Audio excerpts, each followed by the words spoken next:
বাংলাদেশ এখন কোথায় দাঁড়িয়ে? রাস্তার মোড়ে, গলির মুখে, হাসপাতালের সামনে একটার পর একটা মব সন্ত্রাস, একটার পর একটা হত্যাকাণ্ড। আর মানুষ শুধু দেখছে, আতঙ্কে চুপ করে আছে। আর বিএনপি বলছে এই বিশৃঙ্খলা নিছক দুর্ঘটনা নয়, এটা একটা পরিকল্পিত চক্রান্ত। বিএনপি নেতারা বলছেন, যারা মব সন্ত্রাস চালিয়ে জনমনে আতঙ্ক সৃষ্টি করছে তাদের বিরুদ্ধে প্রশাসন কার্যকর ব্যবস্থা নিচ্ছে না। ফলে ভেঙে পড়ছে সামাজিক শৃঙ্খলা, মানুষ হারাচ্ছে নিরাপত্তার শেষ ভরসাটুকুও। বিএনপির দাবি, এই নৈরাজ্য আদতে একটা বড় ষড়যন্ত্রের অংশ। আইনশৃঙ্খলা বাহিনীর নিষ্ক্রিয়তা জনমনে সেই প্রশ্নই জাগাচ্ছে। কেউ কি ইচ্ছে করেই পরিস্থিতি নিয়ন্ত্রণের বাইরে নিয়ে যাচ্ছে? বিএনপির স্পষ্ট বক্তব্য, তারা চায় শান্তি, চায় স্থিতিশীলতা।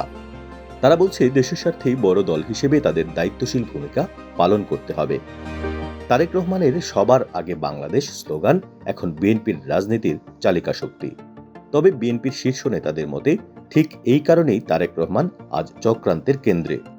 হীনমন্যতা, ঈর্ষা আর প্রতিহিংসা সব মিলিয়ে তারেক রহমানকে ঘিরে তৈরি হয়েছে অপপ্রচারের জাল। বিএনপির সিনিয়র যুগ্ম মহাসচিব রুহুল কবির রিজভীর অভিযোগ আরও বিস্তৃত। তিনি বলেন, বিএনপির প্রতি জনগণের সমর্থন ক্ষুণ্ণ করতে একটি আন্তর্জাতিক ষড়যন্ত্র চালু হয়েছে। তাতে যুক্ত হয়েছে কিছু ইসলামী রাজনৈতিক দলও। তবে বিএনপি জানিয়ে দিয়েছে, তারেক রহমান কোনো অপরাধীকে কখনোই আশ্রয় দেননি, বরং 5 থেকে 6 হাজার নেতাকর্মীর বিরুদ্ধে ইতিমধ্যে সাংগঠনিক ব্যবস্থা নিয়েছেন।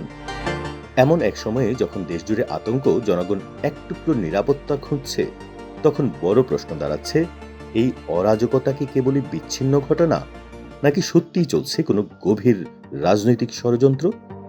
আপনি কি মনে করেন, তারেক রহমানকে ঘিরে বাস্তবেই এমন কোনো চক্রান্ত চলছে? আপনার চোখে দেশের এই সংকটের সমাধান কিভাবে সম্ভব? অবিশ্বাসের ভিড়ে এক মুঠো আস্থা। BGN TV 24। থাকুন আমাদের সঙ্গে আর সাবস্ক্রাইব করুন। খবর যেখানে, বিশ্বস্ততা সেখানে।